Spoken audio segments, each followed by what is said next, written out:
মরোজ reflex.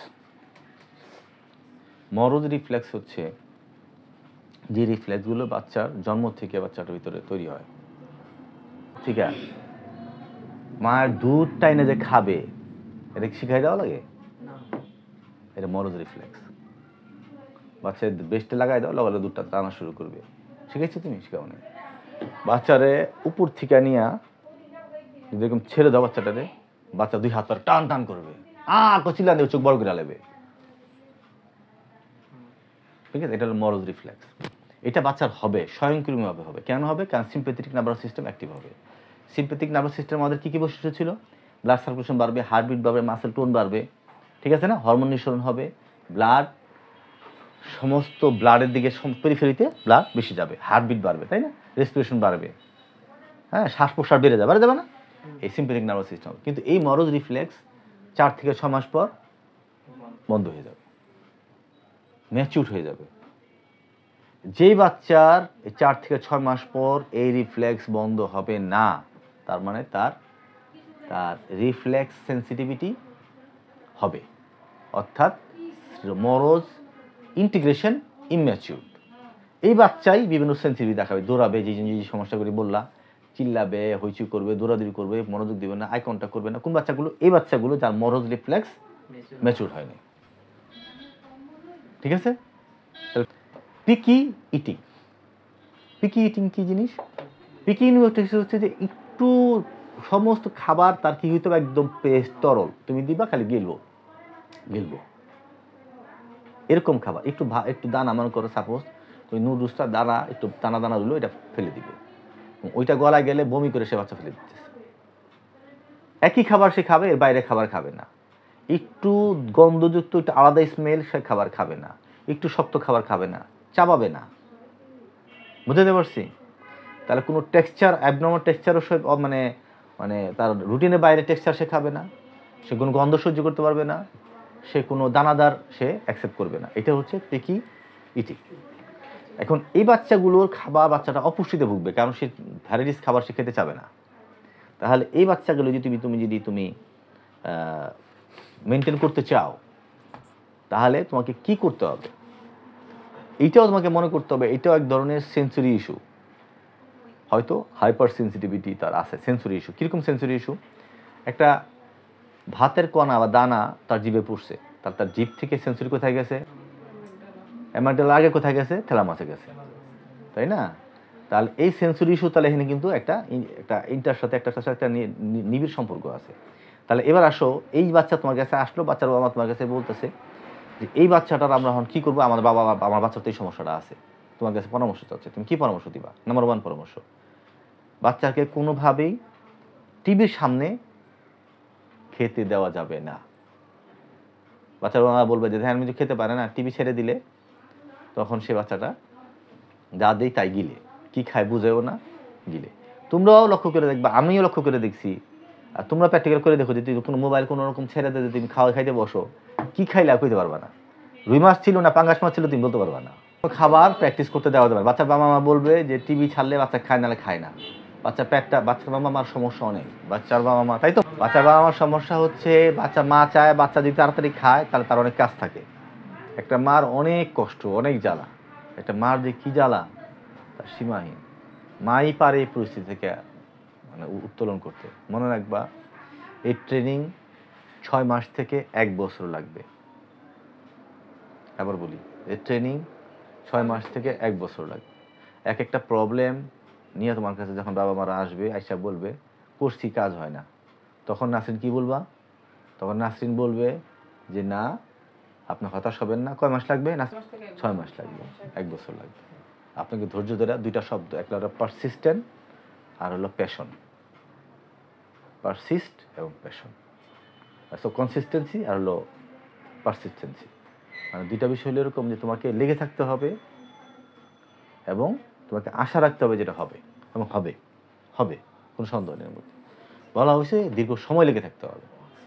বাচ্চা বাবা মারে তুমি যদি আগে থেকে বলো, আন্টি সময় লাগবে কয় মাস? 6 মাস, আপনি আশা রাখেন কাজ হবে, হতাশ হবেন না।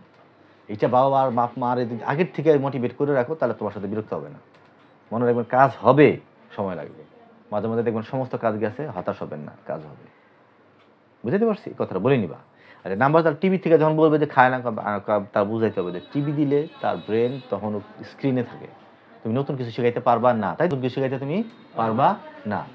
তাহলে এবার আসো ওরো মোটর। এখন এবার বাচ্চারা যখন খেতে চাবে না, তার প্রথম দরকার হবে তোমার ওরো মোটর। ওরো মোটর কি বলছিলাম ওরা, এই কাগজে শিখাইছি। এরপরে মুখে মাসাজ, তারপর জিভের, তারপর ব্রাশ নিবা, টুথ ব্রাশ দিয়া বাচ্চারে মুখের ভিতরে বিভিন্ন জায়গায় আমি ম্যাসেজ করবা। এই কাজটা প্রথম 1 নাম্বার। এটা কি 1 নাম্বার? সকাল বিকাল বিরতিহীনভাবে 6 মাস করে যাবে, সকাল বিকাল বিরতিহীনভাবে করে যাবে। এবার ওই বাচ্চাটাকে তুমি তোমার বাবা মার শিখিয়ে দিবা যে আপনার রান্নাঘরে বাচ্চাটা নেন। সাপোজ বাজার থেকে আপনি আনছেন শসা, পটল, কচুমুখী আর আনছেন মরিচ। এবার বাচ্চারা বলেন এগুলো আলাদা আলাদা করো। এবার এই যে মরিচগুলি আলাদা আলাদা করলো, মরিচের ফিলিংস এক, কচুমুখী ফিলিংস এক, পটলের ফিলিংস এক, বাচ্চাটা নিবে, বাচ্চার ব্রেন ম্যাচিউর হচ্ছে, মানে এই যে সেন্সিটিভিটি আসতেছে।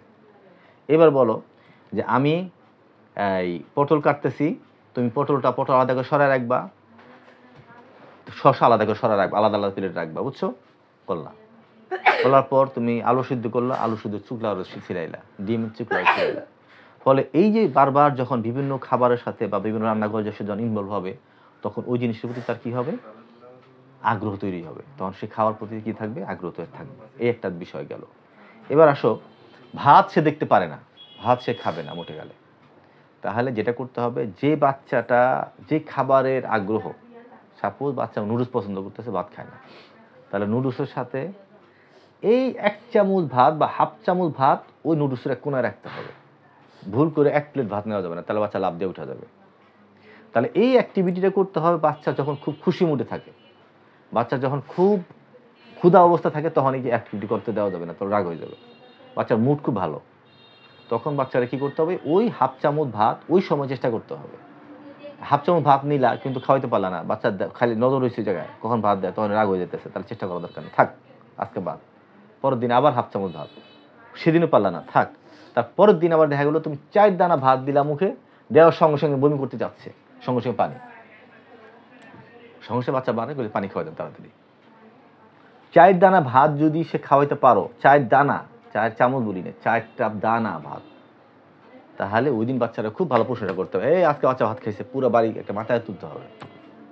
মনে রাখতে হবে, যে বাচ্চাটা একদম কথা বলতেছে না, চুপচাপ বধিরের মতো শুয়ে আছে, কথা কোনো রেসপন্স নাই, সেই বাচ্চাটারও সেন্স আছে। তুমি যেমন প্রশংসা করতেছো, বাচ্চাটা বুঝতেছে। আমাদের এটা ভাবার সুযোগ নাই যে বাচ্চাটা কিছু বুঝে না, এর প্রশংসা করে লাভ নেই, এর উৎসাহ দেওয়ার কোনো লাভ না।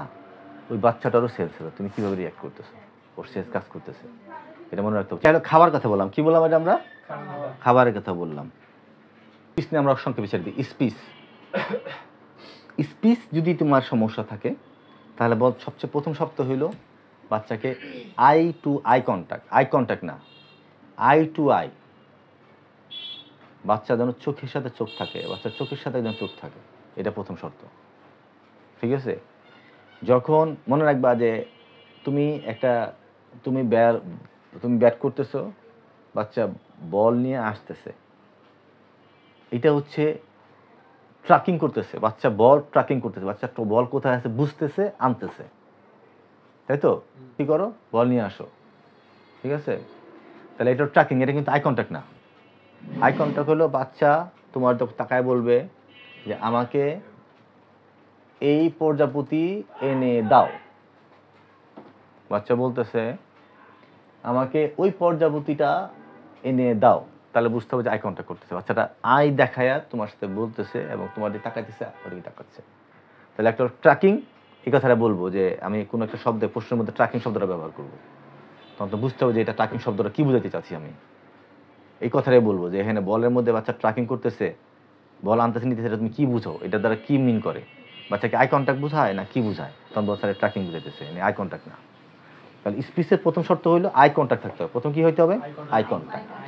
আচ্ছা, এরপরে তোমাকে যেটা চেষ্টা করতে হবে যে সবসময় প্রতিদিন এ থেকে জেড, সরয় থেকে বিসর্গর, ক থেকে সরয় থেকে এ ওই ও ইউ নাকি ওই ও, আর ক থেকে চন্দ্রবিন্দু, এ পর্যন্ত প্রতিদিন বাচ্চারা পড়াইতে হবে, ঠিক আছে?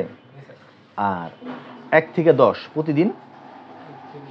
আর ঘরের জিনিস বাচ্চারে বলাইতে হবে, ঘরের জিনিস বাচ্চাকে বলাইতে হবে। এই সময় লক্ষ্য রাখতে হবে যে এই জিনিসগুলি যখন করবা তোমরা, তখন বাচ্চার জানো কি হয়, বাচ্চাটার একবার বাচ্চারে ভালো মতো ধরে বাচ্চারে একবার মুখ দিয়ে বাচ্চার হাত তোমার মুখে নিতে হবে। বলো ক ক ক ক ক, ঠিক আছে? ও একবার বাচ্চার হাত, একবার তোমার হাত, বুঝতে? বাচ্চার হাত একবার, বাচ্চার হাতটা নিয়ে তোমার মুখে রাখবা, আবার এই হাতটা বাচ্চার হাতটা বাচ্চার মুখে রাখবা। তাহলে এই শব্দটা বাচ্চা ফিল করবে এবং আস্তে আস্তে শব্দগুলো বলবে। আর বলার সময় মুখগুলো, বুঝতে পারছি আমরা, এই যে বললাম মুখটা বড় কইরা, ইউ ইউ মুখটা গোল কইরা, এই জিনিসগুলো বাচ্চারে এরকম বলতে হবে। মনে রাখতে হবে, একটা সুস্থ বাচ্চা যদি 12 বার বলার পর বলতে পারে, একটা অসুস্থ বাচ্চা, অটিজম বাচ্চা 100 বার তোমার বলা লাগবে। অধৈর্য হলে চলবে না। খুব কংক্রিটভাবে এই কথা তোমাকে চেষ্টা, খুব সুন্দর করে তোমাকে সব সময় চেষ্টা অব্যাহত রাখতে হবে। যদি 100 বার বলা লাগে, তোমাকে 100 বারই বলতে হবে। এবং বাচ্চাকে এই যে বিভিন্ন স্টাইল আমরা ভিডিও দেখাবো তোমাদের, বা দিব তোমাদের, ওই যে বললাম যে প্রত্যেকটা শব্দ বলা, প্রত্যেকটা বাচ্চারে ভাইব্রেশন দিয়ে, বাচ্চাকে বারবার তালি দিয়ে, হ্যাঁ, হাইফাই করে বাচ্চাকে স্টিমুলেট রাখা, এবং খুব বলে বলে বলে বলে বাচ্চাকে চোখের সাথে চোখে কন্ট্যাক্ট করে তোমাকে চেষ্টা করা। কাজ করবে, হয়তো 6 মাস লাগবে, কাজ হয়। তোমাদের সেই অ্যাটিটিউড দেখাইতে হবে। এখানে বোবা বা এই তোমার অন্য বড়দের মতো আচরণ করলে হবে না। বাচ্চার মতো হইতে হবে। শর্ত কি? বাচ্চার মতো হইতে হবে, বাচ্চার মতো খেলতে হবে, বাচ্চার মতো কথা বলতে হবে, বাচ্চার আচরণ করতে হবে, জোরে বলতে হবে, বারবার বলতে হবে, ভার্বালি বলে বলে বাচ্চাকে কী করতে হবে, তোমাকে কন্ট্রোল করে, কমিউনিকেট করে তোমাকে শব্দ শেখাইতে হবে। এর সাথে তোমার কি থাকবে? অরম স্বাস্থ্য থাকবেই, মাস্বাস্থ্যগুলি থাকবেই। সে সাথে ওই যে বললাম এমএফআর এবং জয়েন্ট কম্প্রেশন ফরজ। প্রত্যেকটা কাজে জয়েন্ট কম্প্রেশন ফরজ, তোমার মাসাজ ফরজ। বুঝতে পারছি? এই প্রত্যেকটা কাজ